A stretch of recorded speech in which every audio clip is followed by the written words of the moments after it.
Shortly before 6 o'clock, the fire trucks came rolling down to third base line. One carried the mascot for the Toledo Fire Department, another carried Muddy and Madonna. Trailing them was yet another mascot called Berserk, who appeared at various minor league parts as part of the entertainment. Firefighters were everywhere. The players appeared, poking their heads gingerly from the dugouts. The firefighter repelled. The ball was delivered to starting pitcher Casey Crosby, and with just about every inch of the field covered by people and trucks and mascots, the anthem was played. Finally, it was time to play baseball. This is a weird book. It is. I think it is. It's a kind of a mess in a way. But even though they're great. Okay, moments, I think you and I are very much on the same page, which might make for a boring episode, but I don't know. Maybe it'll also be a short episode. Well, like you read it and you read the cast of characters and you're like, man, and it's not even complete. And then there's even it's like twice as many. Yeah.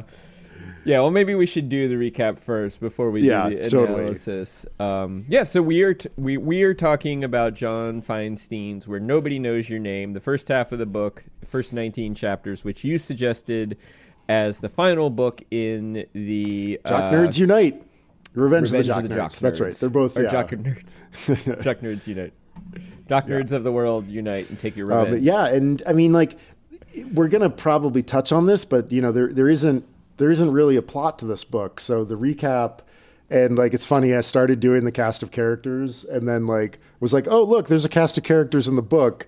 Maybe he also had the inkling that he was writing something without plot. But we're just going to run through this really quickly because we're going to say these names and they might come back here or there, but let's just alternate. So we get Scott Ellerton. He's a pitcher. He won 17 games for Houston at one point, but then he completely fell apart in 2008. There's some bad life choices. There's some drinking, but he does come back to the Phillies in 2011.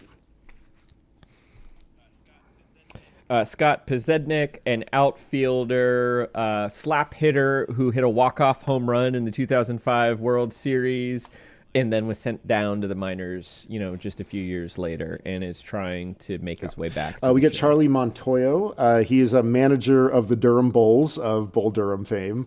And one of my favorite moments is he went 2 for 5 in his entire major league career, so he claims that he's a 400 hitter.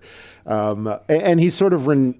Exactly. Forget about Ted Williams. He's known as like one of the better managers in the minors, like not just in terms of skills, but he just has a really good sense of how to like manage players and people. And so we see a bunch of him. One of the more compelling characters, I thought. John Lindsay, who, by the way, I don't think they ever say, I looked him up. He's black, African-American, although I don't know that, not that necessarily matters, but... well, it does matter. Not that the sort of, I guess perhaps they're often, in the case of Montoyo, we learn, I think that he is Mexican-American, although he doesn't speak Spanish particularly well. John Lindsay, whose father, I believe, was also a baseball player. And he has held the record for minor league games without a Major League Baseball call-up. Although he did have a call-up at some point in his career. We meet him when he's, about 32 or something like that? Still, thinking about retiring every year. And I forget what team he's playing for. It's very hard to keep track. And a solid player, right? Like, puts up some good AAA numbers, but not quite good enough to get called up to the show, but good enough to keep getting contracts and keep getting. We get Mark Rollo, who is a minor league kind of journeyman umpire, who, just like a lot of the ball players in this book, is kind of just on the brink of maybe getting to call some major league games. And like one of the things that happens here that you see really quickly for both the umpires and the players is just the wild disparity in pay between, the minors and even the major league minimum. Yeah. We hear about that a lot, but it's kind of cool that we don't just get players and managers. We also get to see an umpire's experience of this. Chris Schwinden, another pitcher who we in this one like 37-day period is sort of traded or picked up or activated or sent down to 4 different teams. He's the one who has that incredible travel experience, totally. right, where the plane doesn't leave and then he has to like hire a car. Yeah, it reminded me of when I tried to get back to California back in August. I had a similar experience. But yeah, and that's really the only detail I remember about him is just that sort of odyssey of, and then he finally ends up in Buffalo and he's happy about that. Like maybe the only person in the world to be happy about. Yeah. For like a spring Buffalo. game, there's some great description of like playing baseball in Buffalo in the spring is sort of like, you might as well be playing in like Northern Canada. Let's see. Yep. Yeah, that's true. Pitchers, yeah, that was a cool little detail. I hadn't thought about that. The pitchers do better in the cold. Yep. Brett Tomko, kind of like pitched in the majors, won 100 games, got injured, and then, is sort of on this kind of like odyssey of attempting to get back to the majors. Ernie Byeller, one of several managers. He's the Pawtucket Sox manager. I can't quite remember what the dynamic roster situation He's was. dealing with the situation where his starting pitcher for the next day gets called up. He puts somebody in, they get called up, and he resorts to his, I think one of his infielder, like utility pitcher, his emergency pitcher, essentially. That's right. And he puts him, he's like, if you can get me to the 4th inning, we're going to be okay. It's one of the scenes that opens the book. It's kind of one of the ones that I was thinking about for a reading. Yep. Oh, Ron Johnson, manager of the Norfolk Tides. A lot of this book seems to occur in Norfolk. Yeah. Which, I mean, they used to be called the Tidewater Tides. I've seen them play several times. They are kind of a... and I think they're in the Carolina League, but yeah, that's probably close to where Feinstein lives, right? Like for some reason, I think he lives in Washington D.C., so that would only be like a 3 or 4 hour drive. John Lennon, is that right, or Lennon? I don't really remember him, but according to the notes, it says Washington Nationals sent down after a strong 2011 season. Yeah, he's in there. Yeah, you see him a few times in the first half. He is one of the characters that like. He's really not prepared to be sent down, and like sort of has like he's like, wait, that's right. He kind of loses his cool. he kind of loses it, and the manager understands, but like it's definitely one of those where it's like, oh, that sucks. Like he just totally gets the short stick. Bryce Harper, an ascendant batter, definitely like. He's sort of this character that everybody knows is like on his way to the majors, but he kind of deals with some like maturity stuff. He's a little aggressive. He's cocky. And so we sort of get him as a character that is like definitely, headed skyward, but he doesn't really have to be as well behaved as all the rest of the guys. Yeah. It's kind of interesting because at Feinstein, takeaway from the Bryce Harper section didn't really make sense to me. It was like it was sort of like you have to play well enough to make them want you at the next level. Yeah, exactly. Well, but he's a prospect. I mean, and he became one of the best players of the last 20 years, so he clearly was extremely talented. Wally Bachman, manager of the Buffalo Bisons. Didn't he also? Oh yeah, he was part of the 80s right. Mets yes, right. too. There's some great like with Darryl Strawberry, yeah. I don't quite. Yeah, I guess he's played for a lot of teams, but I remember he was on the same team as Darryl Strawberry and Dwight Gooden and. We get a little bit of a character named Nate McLouth, though. Like again, I can't. I guess I'm probably going to get more of him. I don't remember him, but he's in the cast of characters. I don't remember saw him hearing in just about him. Maybe we'll get him more in the second half. In one of the chapters before. It was probably like chapter 14, and we didn't see much of him, so it's like the perfect part of the book where you would totally miss him. We're mostly in the 2012 season, though the way this book kind of operates is like, there's a lot of time skipping all over the place. Yeah. Well, I mean, all the characters, we're sort of tracking them through the 2012 season, but when we're focusing on a particular character, we might get a flashback. we might get earlier in their career. We might get, I mean, it's sort of similar to the amateurs in that way, that sort of like when we're focusing on one character, we might get more of their story. I don't think we go ahead to the future very often, but sometimes we go back into the past. It's not, there's no like pennant race. There's no, all of these characters are on different journeys. There is, I would say, a common theme, which is that they're all trying to claw their way into the next level, into the major. Well, most of them. Some of the managers are content where they are. I'll kick us off with, I'll get us started with a reading. This is from one of the Slice of Life chapters. This is one of the 2 Toledo Mudhens chapters. So the other thing is like we have these cast of characters and like we have they're sort of main characters, but then there are also these Slice of Life chapters that introduce new characters who only exist for those chapters for the most part. Including Jamie Farr, who apparently sits for an interview in the book. Jamie Farr, who played Klinger. We're just before a Toledo Mudhens game during which there's going to be fire department night. But before the game starts, there's not one, but 2 major league veteran pitchers who both have a kind of spiel that they're doing at the park. One is Don McLean or Dan McLean. Don McLean? Do I have that right? John McLean? Mr. McLean. it's McLean. Bruce Willis. Mr. McLean. Bruce Willis is there. Mr. McLean. I think it's Don McLean, who is a baseball player who went off the rails and wrote a book about it, and I think is trying to sell some books. And then we also have Frank Tanana, who I remember watching on TV. Yeah.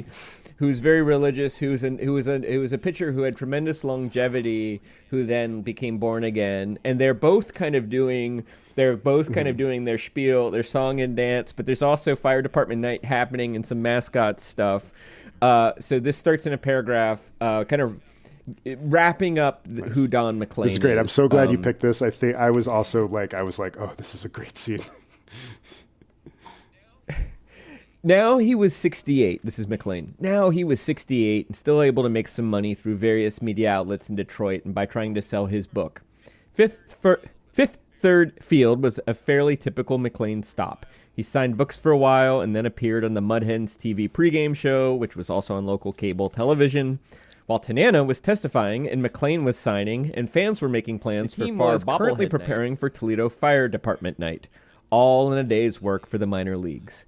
This was a fairly complicated operation since it involved fire trucks and firefighters. One firefighter rappelling down a rope behind the right field fence and then jogging the game ball into the pitcher's mound, several mascots and the 2 teams who were expected to be on the field when the festivities climaxed with the singing of the national anthem.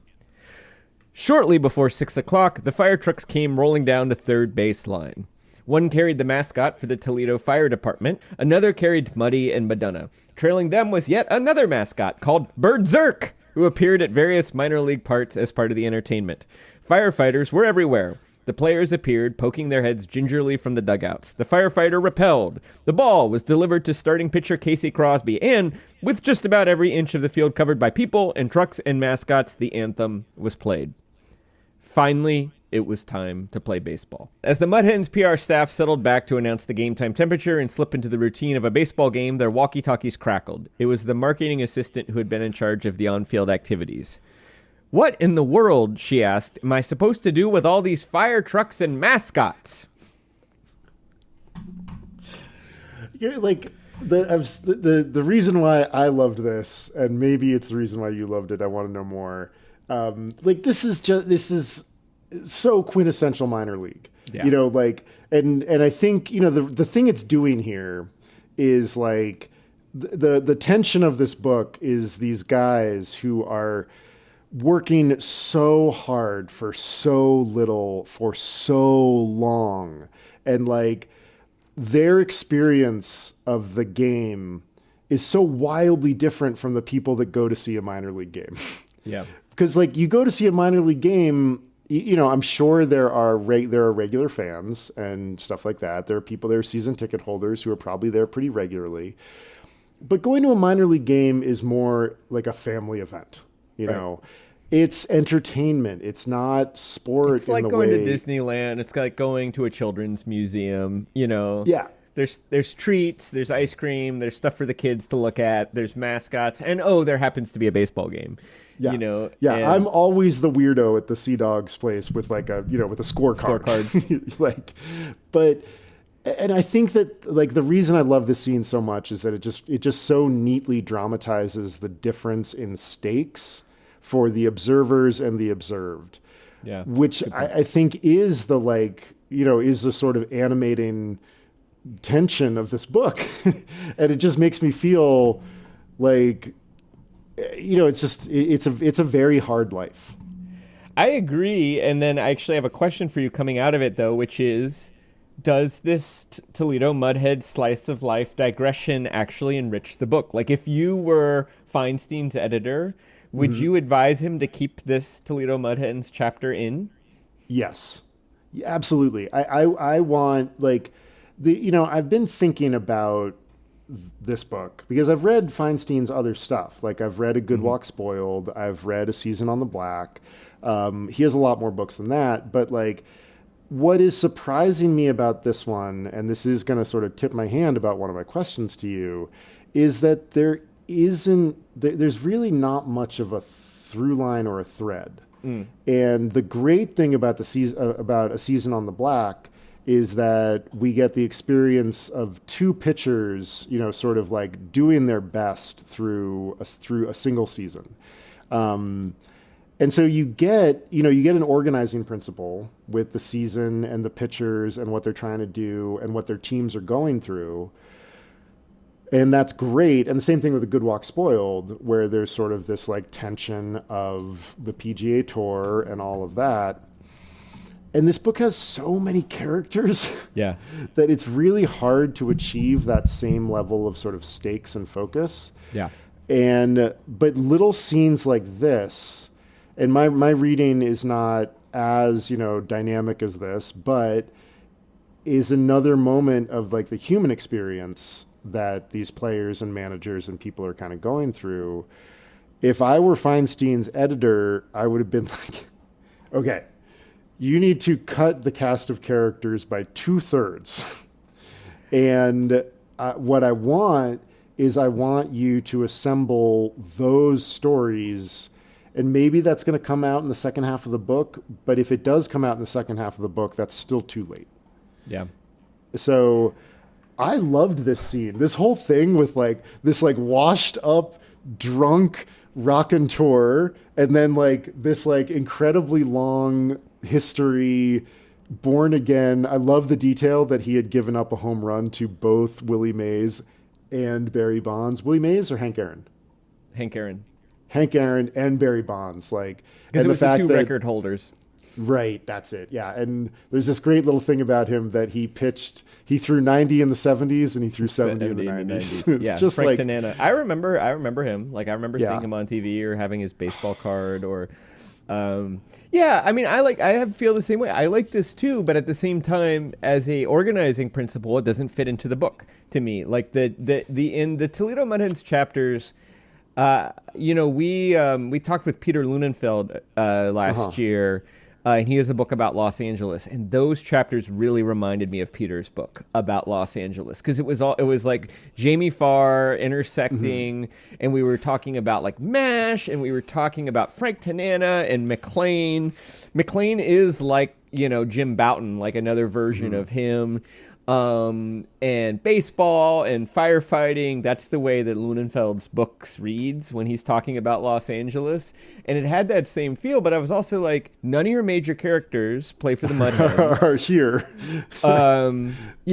I see what you're doing with this chapter and it's great, but could you not have it happen somehow with the Durham Bulls or with one of your major characters? Because like, if you look back at the other two books we've read, both of them have this very strong organizing principle, With the writer, it's all happening in one day in one race, and it's fictionalized. So he probably took some stuff that happened in different days and different races, and he put them in one day. Feinstein's not doing that. He's doing very straightforward reporting, nonfiction. And a lot of it's driven by quotes. And then with Halberstam's The Amateurs, it's this spiral structure, but all spiraling out from the Olympics. So the characters, there's a lot of them, like there are in this book, but they're all connected to one another. These characters are not connected. Like they don't even really know each other. It's like they're all on separate journeys. And then he's like, and I got some more characters for you, and another ballpark, and the Toledo Mud Hens. And so the reason I wanted to start with that is that to me, it's the dilemma of the book, which is that to me, it's a classic writer's dilemma of having too much good stuff that you fall in love with and just want to dumping it all in the book, but then having to deal with what that does to the reader, which is confuse the reader and make it hard for the reader to find purchase. This wasn't the reading that I was gonna do, but I think it goes along with what you're saying. Yeah. And I agree. I probably would have kept this in too because it's so good. But at the same time, I think it raises that dilemma because it doesn't really belong in the book structurally. You're right, because the problem with this book is that it has no structure. It has themes. And I suppose it has the structure of the 2012 season, although not in any kind of all in sort of the individual stakes. But that's the way the minor league works, right? The team's record and the pennant race in the minor leagues does not matter as much as the individual stories. And I mean, that's, Montoyo, the great manager, the reason he has a job is he's not because he is good at winning games for the Durham Bulls. I mean, they do win because they have a lot of talent in their system. And maybe he's a good day-to-day manager. We don't really dwell on that. But the reason he has his job and is very well respected in his job is because he's good at bringing along prospects. And that's the whole point of the minor leagues. Or there's several conflicting points. And so that is sort of the connecting tissue that all of these stories share. But it's not really a story. It's more of an idea. Yeah, because I mean, okay, let's go way out on a limb here and be this could be, I don't think this is intentional. I'm going to say that at the start here. This is not me making a case for this. But you could make a case that the sort of plot chaos reflects the nature of what the characters are going through. It's true. But I don't think that's the point. Right. Yeah. I don't think it's the point, and it's also not enough. Yeah. You can't, even if that's true, you can't hang a narrative on that. So I'm gonna very quickly read the first few paragraphs of the book, because I think this speaks to the scene that you were just talking about. Yep. On a spectacular late spring evening in Allentown, Pennsylvania, a sellout crowd of 10,100 people packed Coca-Cola Park, the 5-year-old stadium that has served as the home for the Lehigh Valley Iron Pigs since 2008. Dusk was rapidly approaching. The temperature was 70 degrees with just a hint of breeze. It was a Saturday night, and clearly the ballpark was the place to be in the town of just under 120,000 that was made famous by Billy Joel's 1982 ballad. Sellouts, or near sellouts, have become commonplace since the franchise that once resided in Ottawa as the Lynx moved to Allentown and became the Lehigh Valley Iron Pigs. And with the Pawtucket Red Sox in town for a twilight doubleheader, the park was jumping with noise as the second game began. The Iron Pigs had just, 30 minutes earlier, come from behind for a 5-4 win in Game 1, and Game 2 had also started promisingly for the home team. The Paw Sox had been forced to start Tony Pena Jr., normally a reliever, because the scheduled starter, Ross Ohlendorf, had opted out of his contract a day earlier to sign with the San Diego Padres. Such is life in the minor league. Today's starter for Pawtucket could become tomorrow's starter for Arizona. Or, just as often, it happens the other way around.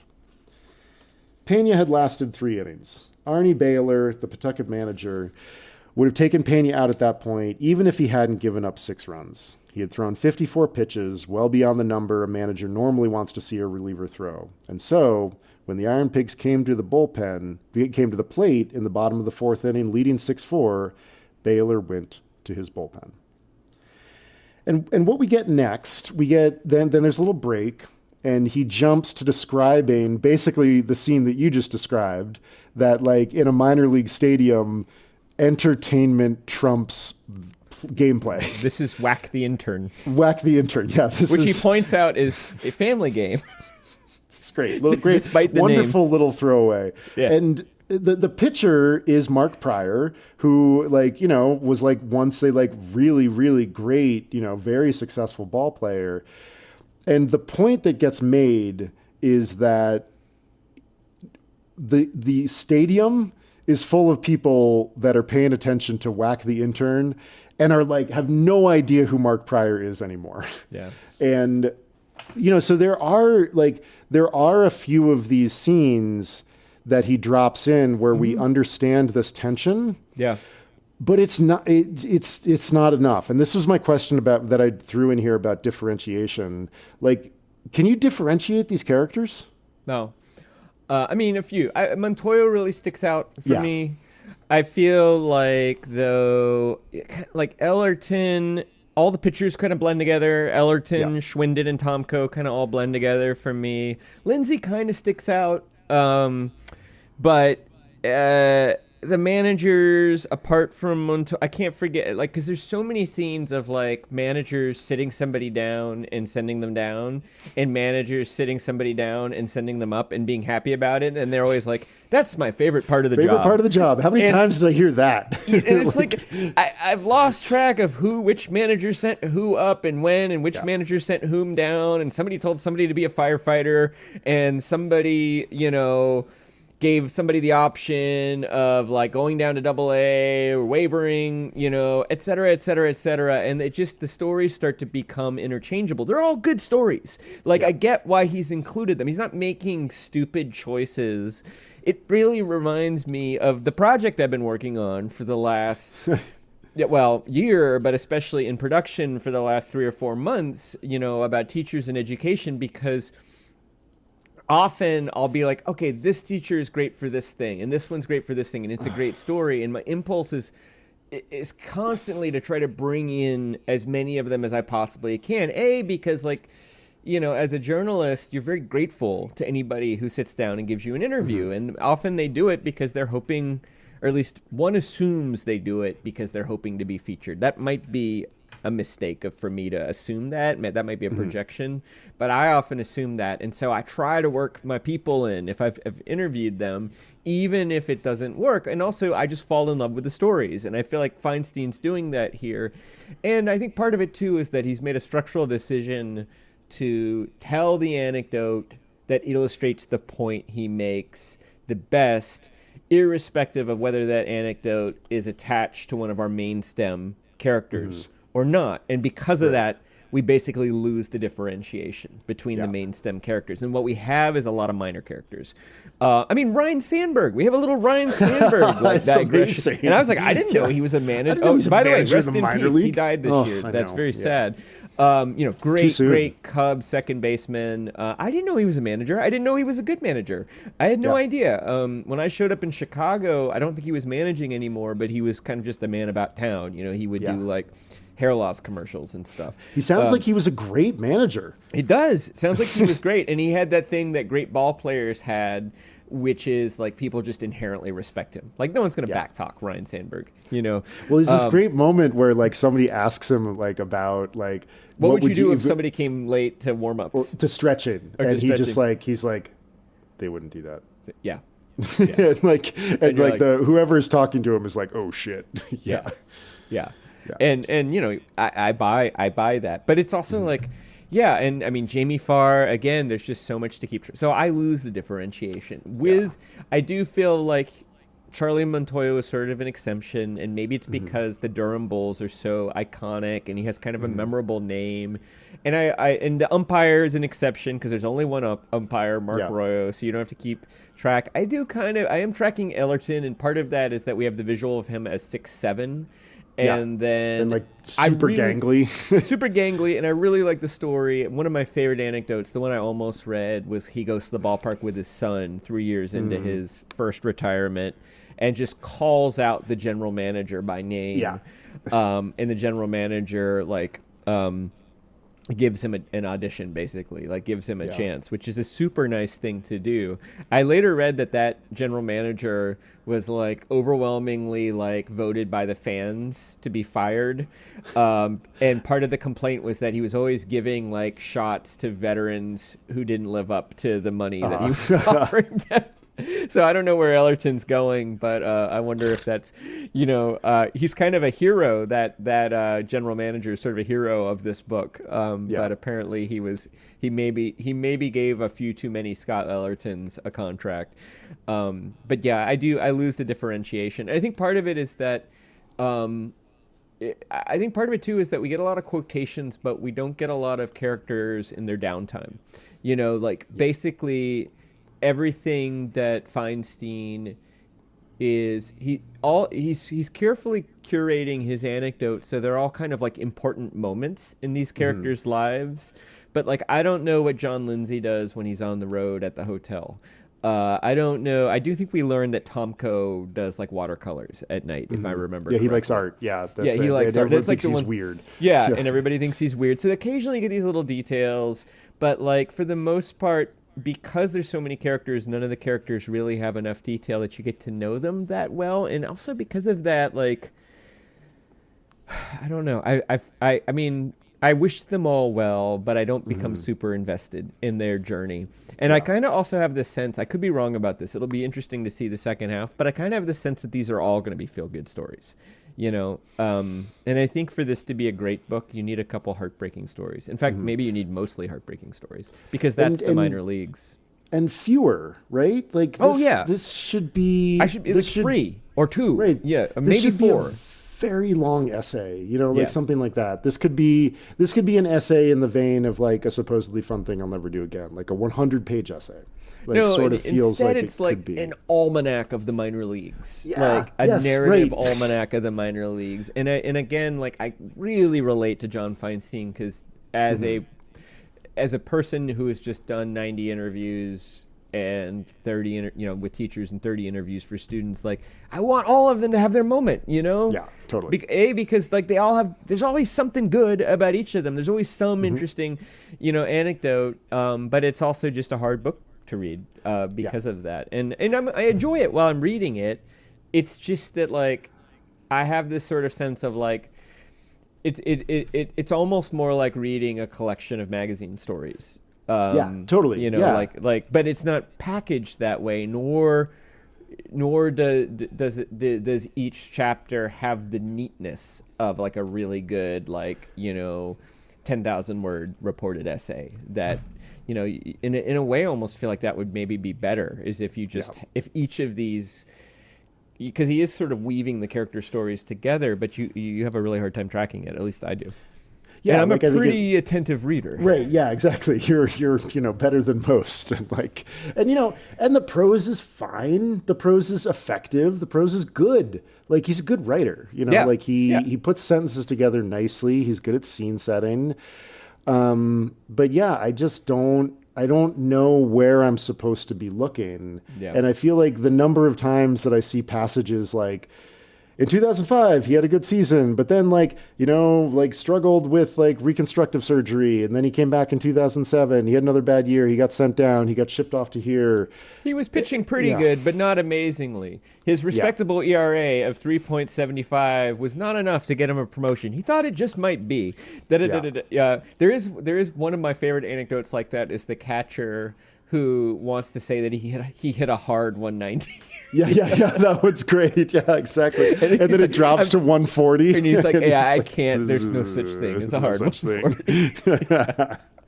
And that's, some of my favorite parts of this book are just, ball players are amazing. Amazing in terms of their athleticism, but also like, it's just such a weird subculture. And so when we get them talking, it's great, but like, there's just too many of them and I can't keep them straight. Yeah. And I'm enjoying it. I'm glad to read it. And I will say that all of these sports books, like I play recreational ultimate Frisbee. And I will say they have inspired me to play harder and to work a little harder. Like and this book is no exception. I'm like, this Sunday I found myself like playing into more points and running harder and being like, yeah, like if you don't like it here, like do your job better. And that doesn't make any sense. There's nowhere for me to go. But Have you said that to somebody? You just like turn to another teammate, like, if you don't like it here, do better. Yeah, and I'm like, I do like it here. I'm mostly just here for the friends and the exercise, but like, I want to jump higher. I want to contest more. So that's exciting. But I also have a feeling that you and I probably like. I don't think it's a bad book. I think it's a good book, but I think it's not a great book so far. Yeah. And I think that you and I also probably are more tolerant of this book. I would not recommend this book for a non-baseball person. Oh, no way. Yeah. Whereas I would recommend the writer for a non-cycling person. I would even recommend the amateurs I'm a non-rowing person. I don't care about crew or sculling or I think both of those books are great human stories, and there are great human stories in it, but it doesn't rise to that level. Question for you. Let's do a role play. You're John Feinstein. You've got your like 2 or 3 chapters written. You've gotten your reporting notes. I am your publisher. Pitch me your book. Okay, awesome. All right. Okay, and it's this book. Okay. Yeah, I can't wriggle out of this one. So what I'm thinking is just like a bunch of portraits or vignettes of a whole bunch of minor league players that are all trying to get to the majors. And I've got this huge cast of characters. Like 5 or 6 of them? I think like 15. Huh. Yeah. 50. Yeah. And are we tracking each of their stories to get Well, to the we're going to kind of weave it all together in this sort of like amazing minor league soup. But I'm thinking that the kind of impact of all of those stories together are going to tell the story that I'm trying to get at, which is that like this is a very difficult life. And all of these guys work really hard, and it's really, really hard to get to the majors, and they don't make much money, and they just kind of scrap along a lot. I like the difficulty. I like the challenge of it. I like the scrappiness. I'm curious, do you feel like the reader is expected to keep the characters separate? Are they separate stories in a way? I'm thinking about it like a giant like minor league montage or pastiche. And I really think the effect will kind of grow out of that. And like what's going to happen is people are going to pick up on the fact that there's this like huge kind of silent like body of athletes that's like, it's like Hemingway's iceberg principle, but the majors are the iceberg that sticks up and the minor leagues are like all of the iceberg under the water. And that's what I want to get at, sort of the ballast of baseball. And which characters are we going to relate to? Which ones are we going to be really rooting for? Tell me about all of them. We're going to be rooting for all of them. It's going to be great. John, thank you so much for coming by the office today. We are going to take a really good, hard look at this book. I love the theme here, and I love your enthusiasm. It's like too much of something that I would pitch. Like it's like that was too easy. Let's just do it all. You know what, kid? You've never let us down before. You got yourself a book deal. Well, that's the thing is like he has so many. Are you sure 15 other, is enough? Why not 50? Yeah, let's keep going. Like, can we get an umpire in there? Maybe we can. The thing is, he probably sold enough books to justify his advance, right? Like, I'm sure. Yeah. You know, he's a name. I mean, that's, and people should experiment, but yeah. Thanks. That was a blast. Thanks for indulging. Thank you for indulging me. Yeah, we'll take we'll read through the proposal. We'll let you know if we have any questions about it. Yeah. I think Feinstein was sort of a big guy. Like, I think he was a large presence, not like a fat man, but like, I think he was a large, that sort of tall, and like, big. Yeah. Yeah, exactly. I can imagine him sort of like, kind of like overpowering like an editor's office, with his bombast. Which is, I mean, and again, like I'm just surprised by it because, I read Season on the Black like probably 15 years ago, and I remember sentences and passages, and it's great. It's Greg Maddox, and it's a very good book, and he's got great characters and a lot of focus. And I'm surprised by this. I do think that he is trying for this sort of like grand landscape of difficulty. Yeah. But, like kind of 101, like if you aim for grand, you're most likely going to end up in it with vague. Yeah. I mean, I think if he picked 3 or 4 characters, and then he could, so I just reread Cannery Row, which is excellent. And in Cannery Row, there's kind of 2 characters who are closely related to one another, whose story we follow. And then there are these slice of life chapters, because I think Steinbeck, he was basing this on his community, and he wanted to tell these slice of life stories. And these slice of life chapters kind of spiral out, but they help create a portrait of the place and the community and some of the theme. But first of all, it's Steinbeck. He's a genius, and he's just an incredible writer.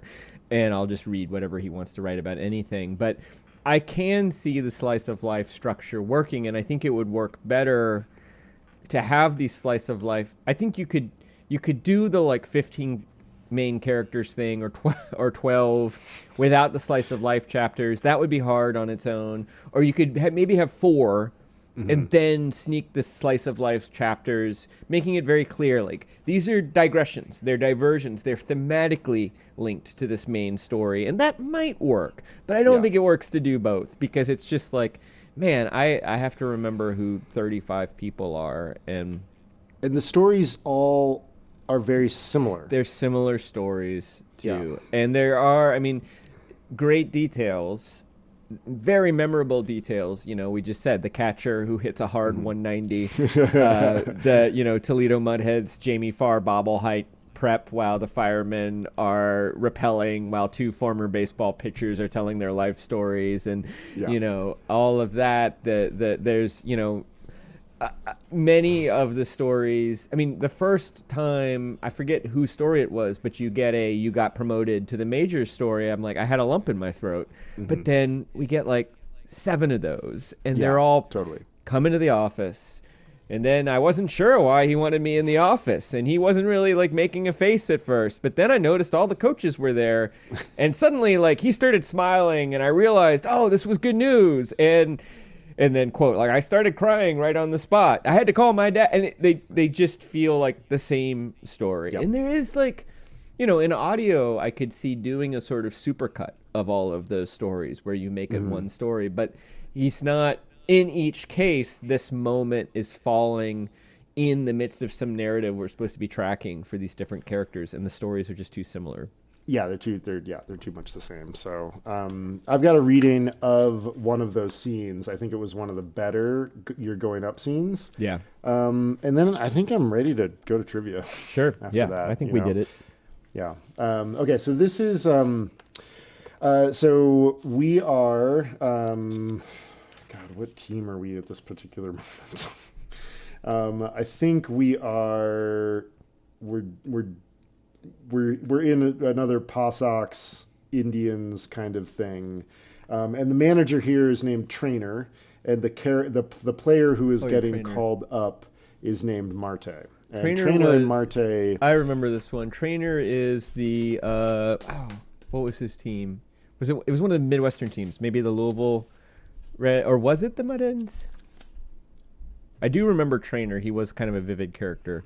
Yeah. This was a good scene. I think. Oh, and this is, I remember, this is the call up where he doesn't know what. Yeah, where he's going. This is maybe not that one. Maybe I remember the call up where he doesn't. Oh no, there's a send down where he doesn't know where he's getting sent to. Yeah, that's a tough one. I believe this is the Pirates AAA affiliate. Which is somewhat confusingly the Indians in this particular case. Yeah, that's right. Yeah, the Indians have been the AAA affiliate for 8 different major league teams. This is just amazing. But, Indianapolis. That's right, Indianapolis. Yeah. Bob Uecker played there. Really? Oh my gosh. Okay. During the game, Trainer got a message from Pittsburgh. Marte was being called up. He was to leave right after the game to join the team in Houston the next day. Trainer wasn't surprised at all, even though he would miss Marte, with whom he had become very close during the season. Marte had grown up in the Dominican Republic and had been raised by his grandmother after losing both his parents by the time he was 10. Wow. Trainer, who had managed in the Dominican on several occasions during the winter, was comfortable speaking Spanish and had recognized Marte as special from the first day he had managed him. Marte called Trainer his American Padre. Marte doubled in one of the Indians' 2 runs on that sweltering Wednesday, but, like everyone else, wasn't quite with it during the game. When he grounded into a double play in the 6th inning, a rare occurrence for him, Trainer noticed that he wasn't quite giving his all going down the line. As everyone trudged up the tunnel after the game, Trainer had an idea. As soon as the team was inside the clubhouse, he told everyone to wait a moment before heading for the showers or starting to eat the post-game meal. It was time for a talk, an impromptu team meeting. Everyone sighed. They knew it was coming. Yes, it had been a morning start, and yes, it had been a hot day, but the Paw Sox had played in the same heat at the same starting time. Yes, they were still in first place by a wide margin, but Columbus was heating up, and this was no time to take anything for granted. Trainer went through all that and mentioned that he understood this was a tense time of year. The July 31st trading deadline was coming up, and everyone in AAA was on pins and needles because trades meant movement, sometimes to another organization, sometimes up to the minor league. It also sometimes meant watching others move up while you stayed put. He understood that everyone in the room was full of hope and trepidation. Finally, he turned to Marte. Starling, in the 6th inning, did you run as hard as you could to first base on that double play ball? He asked. Marte shook his head. No, sir, I didn't, he answered. Trainer nodded. You know that isn't acceptable, he said. We don't jog down to first base ever. He paused for effect, then added, so, tomorrow, you aren't going to be in our starting lineup. The clubhouse was completely silent. The players were clearly stunned. They all knew that Marte played hard about 99.9% of the time. This seemed harsh. I waited about 30 seconds, Trainer said, looked around at all of them. Then I said, Starling, the reason you aren't going to be in the lineup is because you're going to be in Houston. You're going to be in the lineup there for the Pirates. This time, the silence lasted only about a second before the news sank in with everyone. Then the clubhouse exploded. Everyone forgot how exhausted they were. When the hugging and celebrating was over, Marte came to find Trainer. Thanks, Padre, he said. Run everything out in Pittsburgh, Trainer said, and don't come back. Yeah. It's a great scene. That's a really good one. It's really good.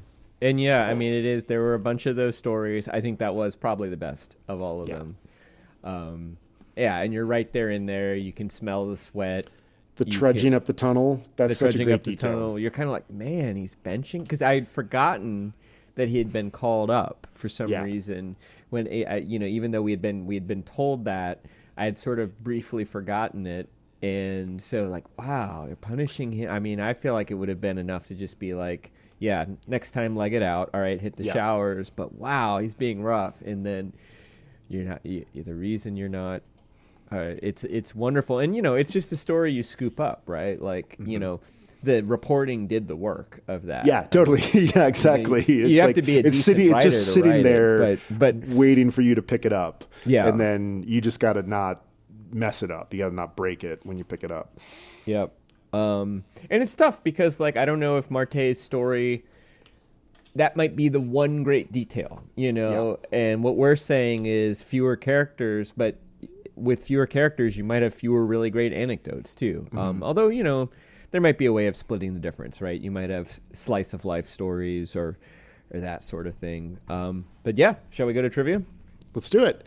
You and I have talked endlessly about the joys of the names of minor league ball teams. Yes. That they are just absolutely wonderful. So a lot of teams have changed names over the years. I went to a Binghamton Rumble Ponies game earlier this summer. Binghamton, they used to be New York?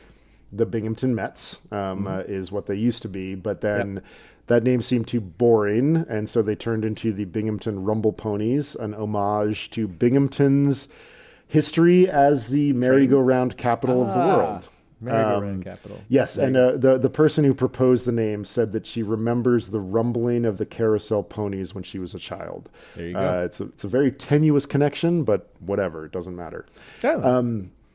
But there are a few teams that their name has never changed over the history of their time. I'm going to give you 4 teams.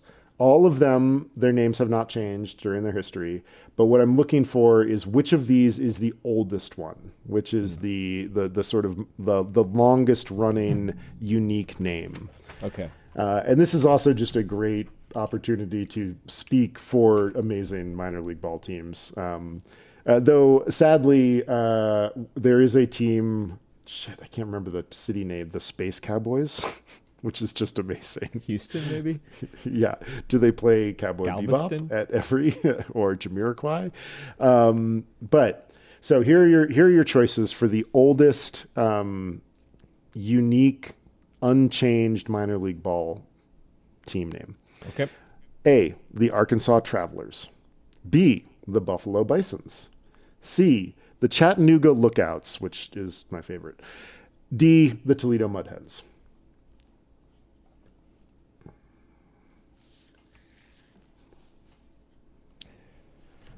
We get the name origin story of the Mud Hens. Mm-hmm. And my recollection is that was not their original name, but it was a nickname that they were given that they so I'm going to eliminate that one. The Chattanooga Lookouts. Lookout Mountain stands over Chattanooga. Oh my God, I thought it was a river. My guess was a river pilot thing, but of course, you're totally right. Maybe it has something to do with that too. But I don't know that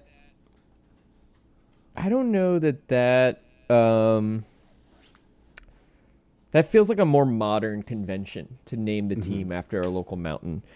The Buffalo Bison, that's clever. Buffalo or Bison or Buffalo. But that kind of punny name, again, feels more modern. Whereas Arkansas Travelers feels like a 19th century team name to me. So I'm going to go with A, the Arkansas Travelers. It's B, the Buffalo Bison. Oh, how far back do they go? 1885. Wow. And almost all of these, there are a few gaps. Yeah. But there's never a team in the city with a different name. Right. Like the team that is housed in the city, maybe like different. It might have closed and then opened again as a different franchise with the same name. Yeah, but it's like the Bison never appeared elsewhere. You know, and the same with the Travelers and the Lookouts. The Mudhens history is a little harder to parse. Yeah. So the Bison go all the way back to that is 140 years at this point, which is just awesome. I mean, there used to be baseball everywhere all the time, all summer. I know. You know, I mean, we had the major league. I mean, before the major leagues, there were traveling teams. In Chicago, there were neighborhood teams. Like the Cubs sometimes wear the Wrigleyville uniforms, which were like, that was the team that played in Wrigleyville, like where they are now. That's so cool. So I also have a trivia question that alludes to the Mudhens. Nice. So Feinstein tells us that the Durham Bulls are the most famous minor league team, and the Toledo Mudhens are the second most famous. Which team, according to the last 25 years of merch sales, is the third most famous minor league team? Wow. And I'm going to tell you, there was a tie. And so I used average attendance as the tiebreaker. Okay. So this is the team with the third highest, consistently highest merchandise sales, according to Minor League Baseball's merch reporting of the last 25 years. And then, but there was a tie, so the team with the most attendance won the tiebreaker. Okay, got Is it A, the Portland Sea Dogs, B, the Trenton Thunder, C, the Albuquerque Isotopes, or D, the Pearson Puppeteers of Pearson, Florida? You know, I was trying to weave. I was like, I can't add a fifth. There's a Pearson, Florida, near Lake George. Oh my the Pearson God. Puppeteers. Everybody loves the Pearson. And the great thing about Major League Baseball or minor league baseball is you could conceivably pitch them that like, yeah, there's this like sci-fi like trilogy. It has a shot. Like, right, exactly. And there's space in Florida, there's space travel. And so let's do, Larry Niven would be so ecstatic. I'm going to go with the Albuquerque Isotopes. Good guess, but it's the Portland Sea Dogs. Is it? Yeah. Which I was surprised by. I am too. Yeah, I mean, a lot of New Yorkers and Bostonians summer in Maine, and going to a Sea Dogs game is a great thing, as you know, to do in Maine in the summer. So that could be part of it. You've got two big population cities. Maybe it's the logo of the Sea Dog is very popular. That might be part of it. Maybe the Sea Biscuit is a popular item. The Albuquerque Isotopes do sell very well in merch. That's what I figured. I mean, there's a Simpsons tie-in, of course. Right. And they are consistently in the top like 10 merch sales. But the Portland Sea Dogs. Well, good for Portland. Yeah, apparently the Portland Sea Dogs and the Trenton Thunder have been in the top 25 merch for the last 18 years, basically, since they've started tracking it. God, the Trenton Thunder. Interesting. A New Jersey team. Surprising to me. Maybe they're near New York. I don't know. I don't know why the Trenton Thunder. Maybe they have a cool logo or something like that. Yeah.